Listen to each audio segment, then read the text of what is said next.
নমস্কার বন্ধুরা, ছোট গিন্নি হেসেলে আপনাদের অনেক অনেক স্বাগত। আজকে আমি আপনাদেরকে দেখাবো লেজা ভর্তা বানানো। তো দেখো, ভিডিওটি প্রথম থেকে শেষ পর্যন্ত প্লিজ প্লিজ তোমরা দেখতে থাকো, সঙ্গে থাকো। আর ভালো লাগলে অবশ্যই লাইক কমেন্ট শেয়ার করে দিও।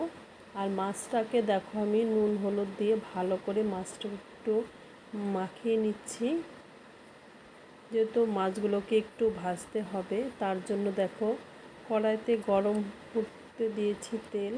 তো তেলটা গরম হয়ে গেছে, এবার আমি মাছগুলো ভেজে নেব। মাছ বলতে এখানে লেজ আর একটা ছোট লেজের পাশের পিস নিয়েছি। লেজটা মানে একটা ছিল বলে কম হবে বলে একটু বাড়ানোর জন্য আর এক পিস মাছ দিয়েছি। তো মাছটাকে উল্টে নিলাম একবার। বেশি অত একটা ভাজার প্রয়োজন নেই, মোটামুটি একটু ভাজে নিলেই হয়ে যাবে। দেখো, আমার ভাজা হয়ে গেছে, এবার তুলে নিলাম। তো ওই তেলেই কিছুটা শুকনো লঙ্কা ভেজে নিচ্ছি। শুকনো লঙ্কাগুলো একদম বেশি ভাজার প্রয়োজন নেই, কোনো রকম একটু ভেজে নিলেই হবে, একটু কালচে অতটা করার দরকার নেই। তো দেখো, একটু লালচে ভাবই রয়েছে। মাছটাকে নামিয়ে ঠান্ডা করতে নিয়েছি, আর মাছের একটু তেল রেখে দিয়েছি, এটা ভাজা তেল। আর মাছটা দেখো, পিসটা থেকে মাছের অংশটা মানে কাঁটাটা বের করেছি, আর খুব সূক্ষ্মভাবে মাছের কাঁটা বের করে নিতে হবে।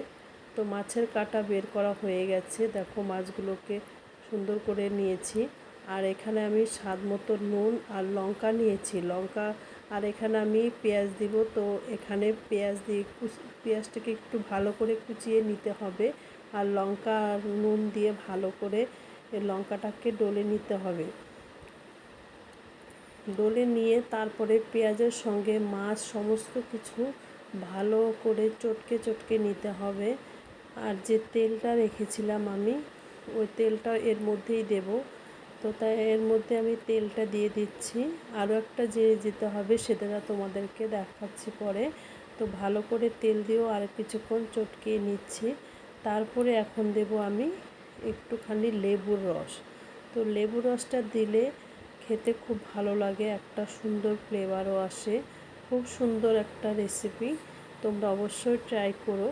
আর দেখো, আমার রেডি হয়ে গেছে। তো ভালো লাগলে অবশ্যই লাইক কমেন্ট শেয়ার করে দিও। যারা ফেসবুক থেকে দেখছো ফলো করে দিও। Tata, bye bye.